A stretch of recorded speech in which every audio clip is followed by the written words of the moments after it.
Hi viewers, Sri Prabhavati பயிற்சி மையம். So இந்த வீடியோவில் நம்ம என்ன பார்க்க போறோம்னா சதவீதத்தினுடைய பேசிக் கான்செப்ட்ஸ். ஒரு சதவீதம் நீங்கள் படிக்கிறீங்கன்னா இந்த பேசிக் கான்செப்ட்ஸ் உங்களுக்கு தெரியணும். இப்படி தெரிஞ்சாதான் நம்ம அதுக்கான சம்ஸை நம்ம ஒர்க் அவுட் பண்ண முடியும். ஸோ உங்களுக்கான கான்செப்ட்ஸ் நான் ஒரு 5 மாடலில் எழுதியிருக்கேன். என்னென்னு பார்க்கலாம். ஃபர்ஸ்ட் 3%, அதாவது சதவீதம் என்னாவே அது 100க்குன்னு தான் அர்த்தம். ஸோ 3% எப்படி எழுதலாம்னா, இது போல சதவீதம் சிம்பிள் வந்தாவே அல்லது சதவீதம் மென்ஷன் பண்ணாவே அது 100க்குன்னு தான் கால்குலேஷன். அப்ப இதை நீங்க எப்படி எழுதலாம்னா 3/100. ஓகேங்களா? அப்போ இந்த சதவீதத்தை 3% என்னன்னா 100/3 அப்படின்றதான் இதுக்கான அர்த்தம். ஸோ ஆப்ஷன் 3/100 இருந்தா ஓகே தான். அப்படி இல்லைன்னா இதை டெசிமல் அளவுக்கு கொண்டு வரணும்னா இதனுடைய அடுத்த கான்செப்ட் என்னன்னா, டிவைட்ல 2 0 இருந்ததுன்னா 2 பாயிண்ட் தள்ளி புள்ளி வைக்கணும். அப்போ 0.03. ஸோ இப்படியும் இருக்கலாம் ஆன்சர், இப்படியும் இருக்கலாம் ஆன்சர். ஓகேவா? இது 3% தான். இது உங்களுக்கு கேட்ட கேள்வியை கொடுத்த கேள்வியே பாத்தீங்கன்னா டெசிமல்ல கொடுத்துருக்காங்க. அப்ப இதை எப்படி நீங்க சதவீதம் மாத்துவீங்கன்னா, வழக்கம் போல சதவீதம் என்னன்னு அர்த்தம், டிவைட்ல 100 இருக்கிறதா தான் அர்த்தம். ஸோ அதை நம்ம எப்படி எழுதலாம்னா 0.07/100 எழுதியாச்சு. ஆப்ஷன் இது இருந்தா பாருங்க. அப்படி இல்லைன்னா நம்பரா கன்வெர்ட் ஆகும்போது ஆல்ரெடி இங்க எத்தனை டெசிமல் பாயிண்ட் இருக்கு? 1 2 டெசிமல் பாயிண்ட் இருக்கு. அப்போ அந்த 2 டெசிமல் பாயிண்ட் நீங்க கேன்சல் பண்ணனா அப்போ 2 0 டினாமினேட்டர்ல கீழே ஆட் பண்ணணும். அப்போ இந்த 2 1 2 நான் கேன்சல் பண்ணணும். அதனால கீழே ஆல்ரெடி 100 இருக்கு, மறுபடியும் 2 0 ஆட் பண்றேன். அப்ப மேல வெறும் 7 தான்.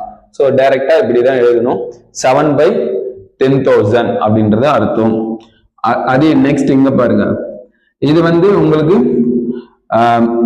ஒரு P/Q மெத்தட்ல ஒரு ஃபிராக்ஷனா கொடுத்துருக்காங்க அப்படின்னாலும் அதையும் நீங்க என்னன்னு தான் எழுதணும், 3/4. சதவீதம் என்ன அர்த்தம்? டிவைட்ல 100 இருக்கிறதா அர்த்தம். அப்ப ஹிண்ட் 100. அப்ப 3/4 என்னவா மாறும்? 3 கேன்சல் பண்ணா முடிஞ்ச கேன்சல் பண்ணலாம், கேன்சல் பண்ணலன்னா ஒன்றும் பிரச்சனை இல்லை. அப்போ இதனுடைய வேல்யூ என்னவா மாறுனா 3/400. அப்போ 3/4% அப்படி என்பது எதுக்கான அதனுடைய வேல்யூ என்னன்னா 3/400 அர்த்தம். ஓகேங்களா? ஸோ இதை டெசிமல் எழுதுறதுனாலும் நீங்க எழுதலாம். Next 4th. சில சமயம் என்ன பண்ணுவாங்கன்னா, பேசிக்கா அதில் நான் சொல்லியிருக்கேன், 10ல் 3 எத்தனை சதவீதம். ஸோ இப்போ 10ல் 3 எத்தனை சதவீதம் அப்படின்னும் போது நீங்க என்ன பண்ணணும், இங்க சதவீத சிம்பிள் இல்ல, சதவீதமா கேட்கறாங்க, என்ன கேட்கல. அப்போ ஹிண்ட் 100. அப்போ எழுதும்போது 10ல் 3 எத்தனை சதவீதம் இன்ட்டு 100. ஸோ ஒரு 0க்கு ஒரு 0 கட்டு, வேற எதுவும் இல்லை. 3 × 10 30. அப்ப 30%.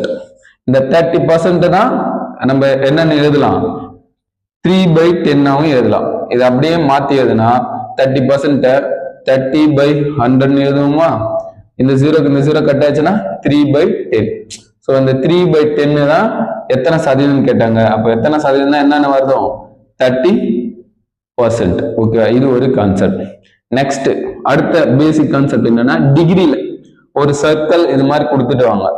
சர்க்கிள் கொடுத்துட்டாவே இதனுடைய ஹோல் டிகிரி எவ்வளவு வரும்னு பாத்தீங்கன்னா, டோட்டலா எப்பவுமே ஒரு யூனிவர்சல் சர்க்கிள்னுடைய டிகிரி எவ்வளவுனா 360 டிகிரி தான்.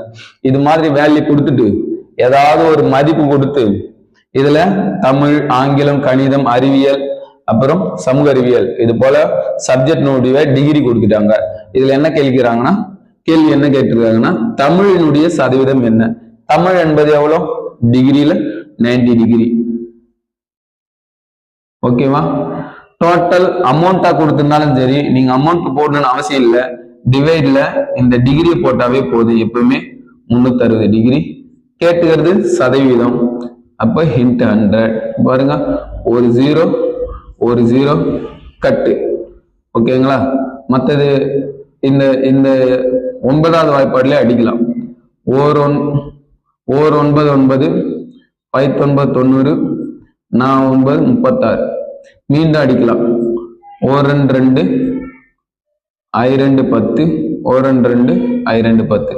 5 5 எவ்வளவு? 25. ஸோ 25% என்பதுதான் தமிழினுடைய சதவீதம். சார் இந்த அளவுக்கு போட்டு தான் நான் சொல்லணுமானா டைரக்டா கூட சொல்லிடலாம். 360ல ஒரு பங்கு எவ்வளவுனா 90 டிகிரி. அப்போ 360 என்பது முழுமனா அதுல ஒரு பார்ட் 4ல ஒரு பங்கு தான் என்னது 90 டிகிரி. அப்போ 4ல 1 அப்படின்னும் போது 25 டிகிரி. நீங்க அதை போடாமலே கூட ஆன்சர் சொல்லலாம். இதுதான் பேசிக் கான்செப்ட். சதவீதத்தை பொறுத்த வரைக்கும் நம்பர்ஸ்ல வரும், டெசிமல்ல வரும், பிராக்ஷன்ல வரும், இது போல வார்த்தையில வரும், அப்புறம் டிகிரியில வரும். இது எல்லாமே பேசிக் கான்செப்ட். இதை தெரிஞ்சுக்கிட்டீங்கன்னா நம்ம போக போக சதவீதத்தினுடைய கணக்குகளை புரிஞ்சுக்கிட்டு நம்ம போறதுக்கு யூஸ்ஃபுல்லா இருக்கும். ஸோ இந்த வீடியோ பிடிச்சிருக்குன்னு நான் நம்புறேன். ஸோ பிடிச்சவங்க லைக் பண்ணுங்க, சப்ஸ்கிரைப் பண்ணுங்க, ஃபாலோ பண்ணுங்க. அது மட்டும் இல்லாம நம்ம ஸ்ரீ பிரபாவதி பயிற்சி மையத்தின் சார்பில் இப்போ புதுசா பாத்தீங்கன்னா நம்ம இந்த இயருக்கான வெற்றி நிச்சயம் அப்படின்ற ஒரு டெஸ்ட் பேட்சை வந்து நம்ம இன்ட்ரோ பண்றோம். ஸோ ரொம்ப அருமையா இருக்கும். கேள்வித்தாள்லாம் வினாத்தாள்லாம் நீங்க பயன்படுத்தி பாருங்க. உங்களுக்கு அது சாட்டிஸ்ஃபேக்ஷனா இருக்குன்னு நாங்க நம்புறோம். அதே போல அந்த பேட்டர்ன்ல நாங்க லாஸ்ட் இயர் ஃபாலோ பண்ண நிறைய ஸ்டூடெண்ட் பாஸ் பண்ணியிருக்காங்க, நிறைய மார்க்ஸும் ஸ்கோர் பண்ணியிருக்காங்க.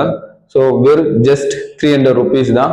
ஸோ ஸ்கிரீன்ல தெரியுற நம்பருக்கு கான்டாக்ட் பண்ணி உங்களுடைய ரிஜிஸ்ட்ரேஷனை ஃபாலோ பண்ணிங்க. மார்ச் 1st இருந்து நாங்க டெஸ்ட் பேட்சை ஸ்டார்ட் பண்றோம். தேங்க்யூ.